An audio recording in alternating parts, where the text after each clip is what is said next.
Let's talk about Chaos Space Marines in relation to the recent points changes in the FAQ of January 2021.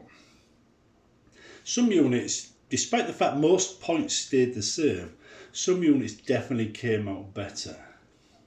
And we're going to focus on those units today in this video.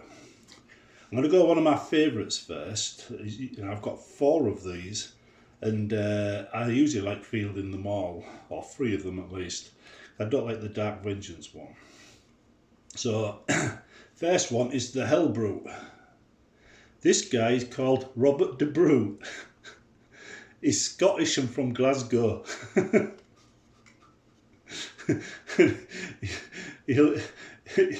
mind. But anyhow, he's got a laser cannon, double laser cannon on one side and a Hellbrute fist on the other. He costs 130 points. Now that is 10 points cheaper than it was. And he's a great tank killer.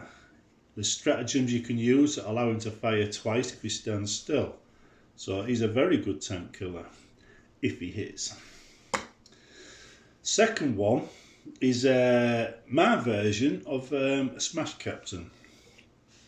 He used to be astronomically expensive, so fielding him was a bit of a luxury.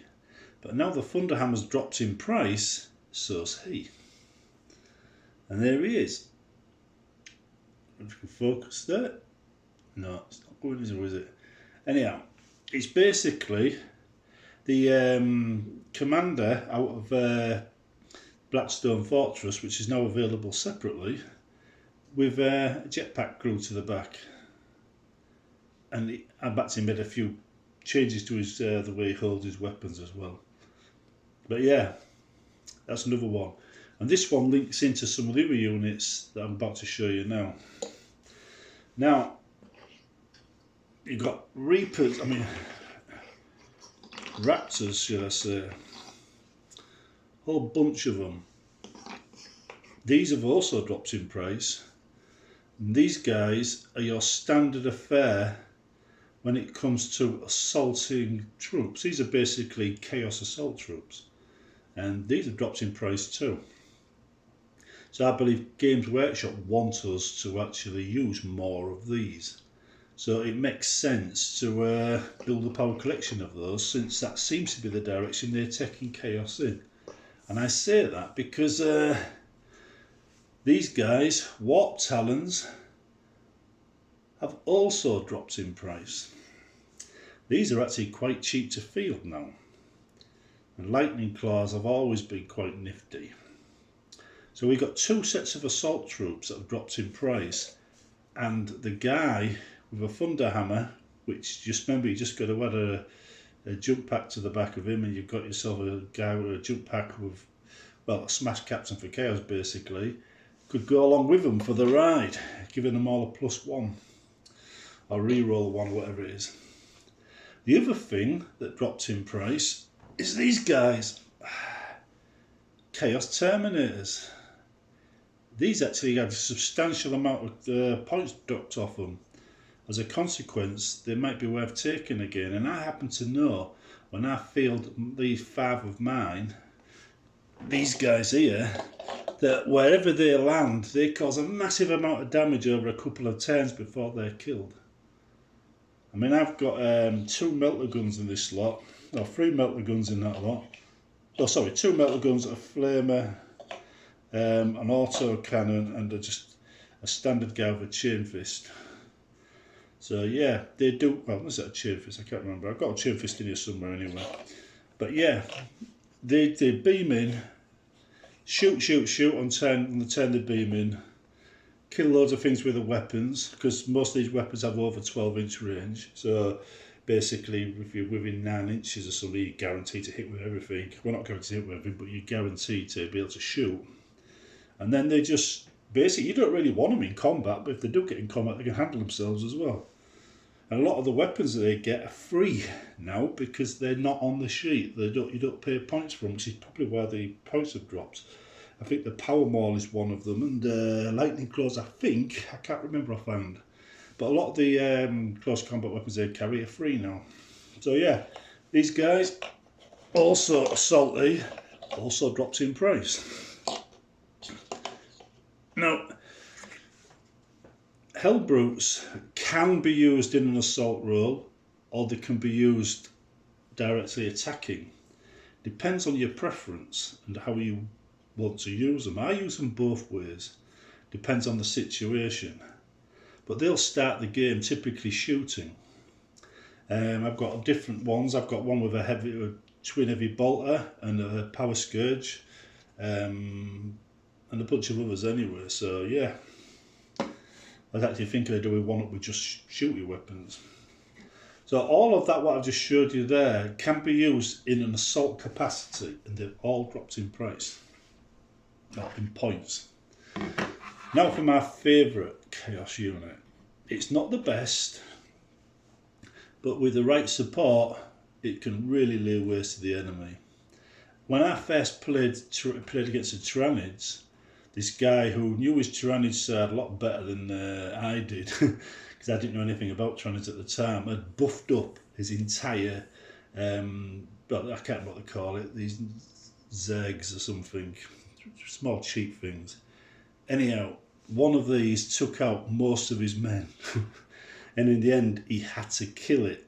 So he focused all his shots on this unit the very next turn time he had to shoot, to kill it outright, because it was going to kill his game for him. And that's a Forge Fiend.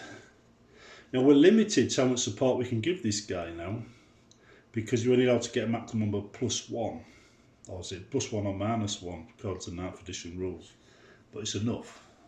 +1's enough. With re-rolls and other things, they can be quite deadly.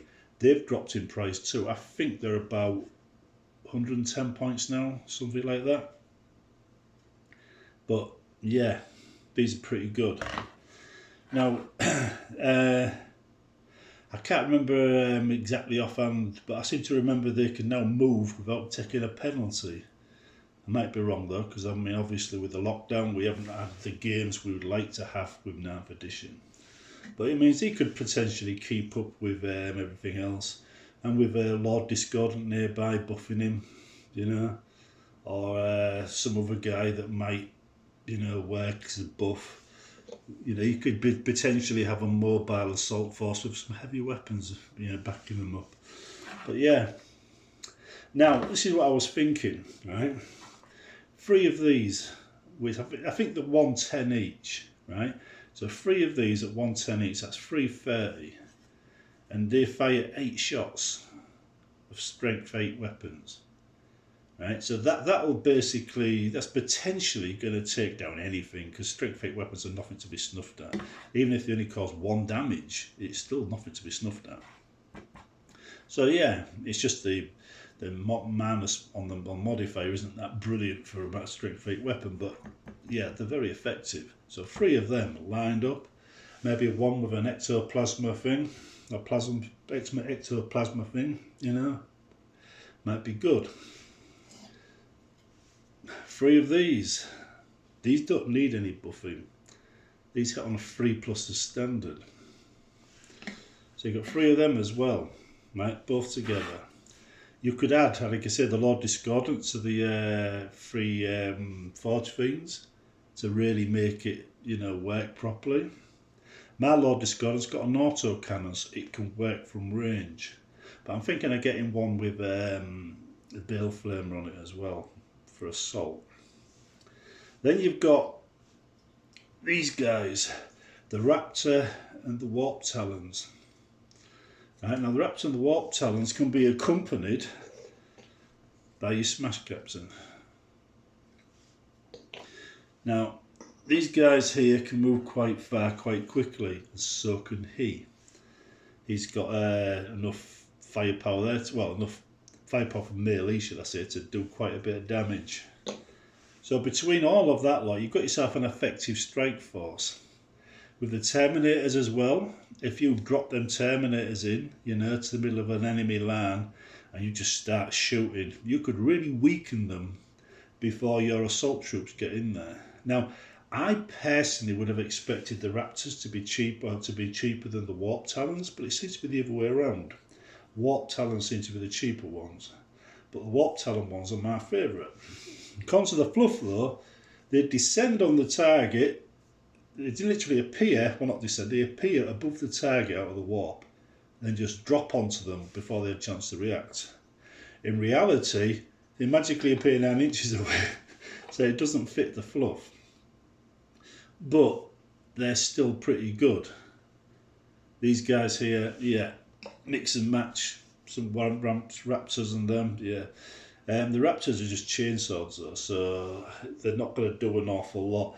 And as we all know, you know, the attacks for things like assault troops aren't what they should be. You need all kinds of bonuses and rules, you know, to allow them to get the attacks. And I think the Marine one that gives them a +1 on the first turn and stuff like that is how they do it. But personally, I would have made it a standard of giving them at least 2 or 3 attacks each.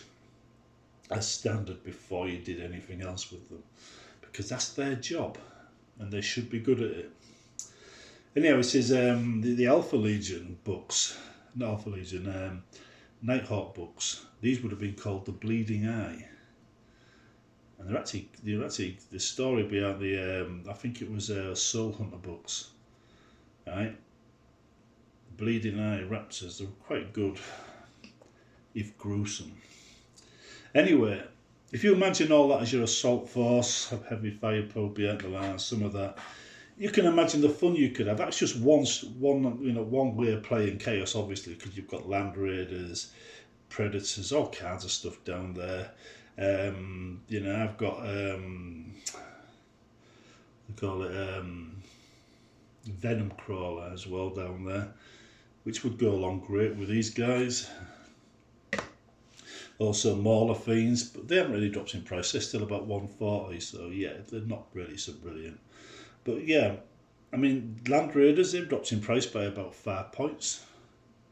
So yeah, Demon Princes, that's another thing. Demon Princes haven't dropped in price. They're still pushing 200 points, you know, if I think. But if you mixed in a Demon Prince with this lot, you could replace this guy and use a Demon Prince instead. But this guy is actually cheaper. I think he's only 120 points. And he's probably going to be as effective as, or probably more so than a Demon Prince. But watch out for that Thunderham, because the prices keep going up, or the points keep going up and down. Games Workshop can't decide on what the points should be for him. So they keep changing it. But yeah, anyway, these are the units that basically had the biggest... Well, I've had the biggest points change in the Chaos side, and I think it points in the direction Games Workshop wants us to go in. The rest of them have been more or less the same. Not really big changes. The only thing I'd add to this list, and they haven't changed in points at all, would be bikes. I would take bikes, and I'd give them a combination of flamers and melters. Flamer on the, this is combi flames and combi melters on the riders, and I think, what kind of was it, bolt guns, something like that. Anyway, but you'll figure it out anyway. You get the best combination because they get in first. They usually survive any shooting, get in, tie things up in combat, so these guys can just walk in and do their business. So they're a good support unit in that department. So yeah. And if you want to see what it looks like before I sign off, right, excuses for the wobbly camera work, but there you go.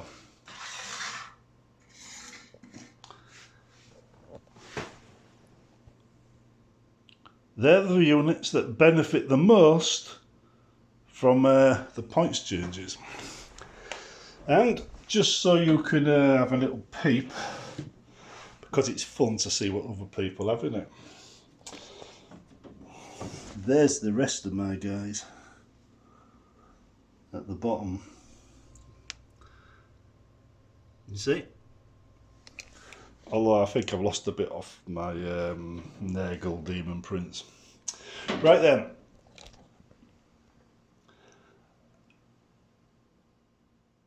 I think I'm going to end up having to get 2 more forge things for this idea to work.